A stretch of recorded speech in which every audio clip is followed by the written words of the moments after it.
D'abord, sur ce qu'a dit Marine Le Pen, quand elle parle de trumpisation d'Emmanuel Macron, c'est aussi une façon pour elle de jouer encore une fois cette carte de respectabilité politique du RN. Oui, c'est un peu ça. L'idée, c'est de dire qu'à chaque fois qu'il y a eu des critiques contre le Rassemblement national, au final, ceux qui les critiquaient reproduisent à peu près les méthodes sur lesquelles ils ont été critiqués.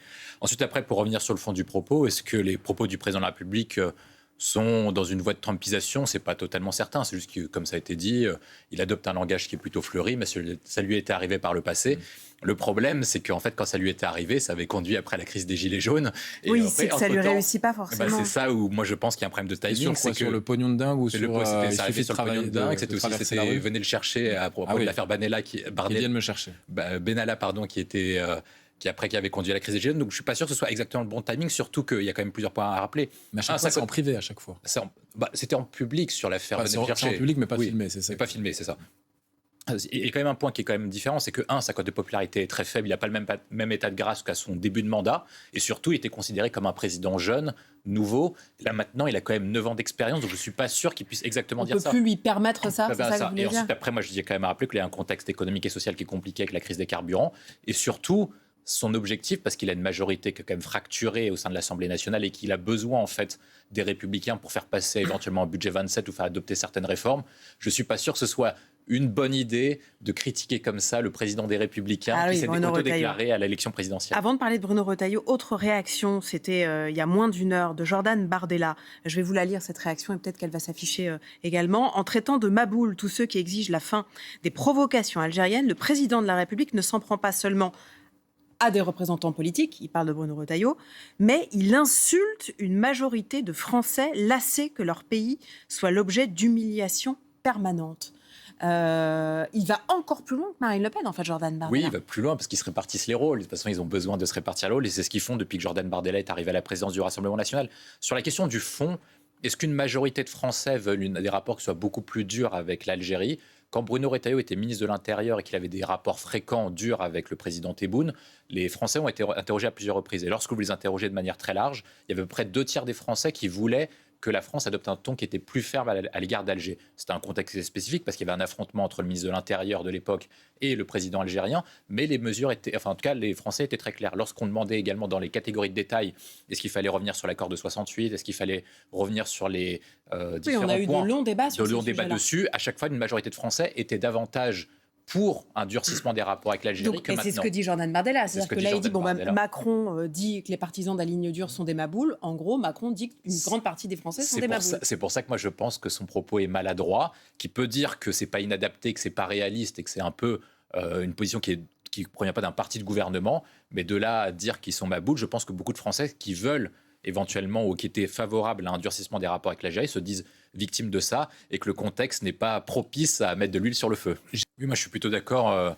président de la République veut, et depuis le début, avant même qu'il soit élu président de la République, il voulait normaliser les rapports avec l'Algérie pour en fait incarner une forme de nouveau rapport. Et donc il pense que dans sa stratégie, en fait, il considère qu'il faut marquer l'histoire. Et pour marquer l'histoire, il faut adopter 2-3 grands actes. En fait, c'est comme ça que vous pouvez passer. Et le cas algérien est en fait une de ses priorités depuis maintenant presque 10 ans, parce qu'il essaye d'établir un nouveau rapport avec l'Algérie pour dire que lui, il a réussi là où ses prédécesseurs, comme le général de Gaulle par exemple, n'auraient pas réussi à le faire. Et c'est un peu ça qu'il essaye de faire.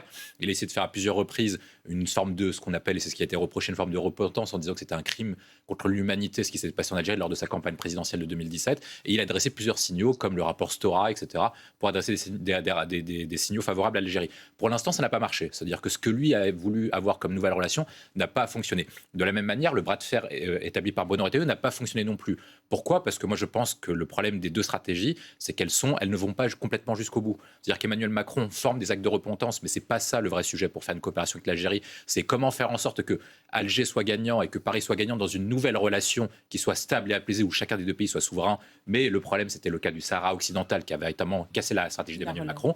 Et sur la stratégie de Bruno Retailleau, il faut quand même le rappeler, il était juste ministre de l'Intérieur, donc il n'avait pas tous les leviers pour entamer un véritable bras de fer. Donc en fait, les deux ont échoué sur le dossier algérien parce qu'ils ne sont pas allés jusqu'au bout de leur logique, ils sont allés qu'à mi-chemin. Et malheureusement pour Emmanuel Macron, je pense qu'il se dit qu'il lui reste maintenant plus qu'1 an et que c'est pour ça qu'il tente un dernier coup pour forcer, ou en tout cas convaincre Tebboune de venir à Paris pour éventuellement se rapprocher et signer un dernier acte qui signerait la fin de son mandat. William Tay, certains pourraient dire que le président utilise la crise de l'hôpital pour justifier une forme de diplomatie plus conciliante avec l'Algérie. Ils disent tous les sujets parce que le timing est plutôt bon en fait. C'est-à-dire que moi, quand je citais mes sondages, c'était des sondages qui ont été réalisés lorsque Bruno Retailleau était ministre de l'Intérieur et qu'il était en bras de fer avec Alger. Donc forcément, ça a posé la question d'un débat public. Là, aujourd'hui, le débat est complètement différent parce que vous avez maintenant un président américain qui entame une politique agressive en Iran. Donc la perception des Français est complètement différente sur quel rapport diplomatique on doit avoir avec les autres pays. Si on réinterroge les Français aujourd'hui sur comment faire, je ne suis pas sûr que les sondages soient exactement les mêmes. C'est le premier point. Le deuxième point, c'est qu'en fait, il incarne une ligne qui est complètement différente de celle qui est pratiquée par Donald Trump. Il montre que le multilatéralisme, que la coopération et que l'ensemble de ces points qui ont quand même fait sa force en 2017 sont encore de cours actuellement et qui peuvent fonctionner. Et sur le point des médecins étrangers, il faut quand même le rappeler, vous avez quand même 19 000 médecins qui proviennent de l'étranger, et je crois qu'il y a à peu près un peu moins de 40% qui proviennent d'Algérie. Donc d'un point de vue réalistique, 40% de ces 19 000, de ces 19 000 viennent d'Algérie. Et donc, pour pouvoir faire tourner l'hôpital public, vous êtes obligé à l'heure actuelle d'avoir ces médecins. Mais ensuite, après, ça pose quand même une limite à la ligne d'Emmanuel Macron, c'est que d'un point de vue actuel et à court terme, il a raison, mais dans le même temps, et pour reprendre son expression, il n'a pas entamé de réformes profondes pour faire en sorte que l'hôpital public fonctionne mieux. Et au final, je pense que ça restera la marque de son mandat, plutôt fait des pansements et des réformes pour faire en sorte que ça se passe à peu près, sans faire de réformes de structure qui permettent de soulager les services publics et faire en sorte que ça marche. Est-ce que ce n'est pas un aveu de faiblesse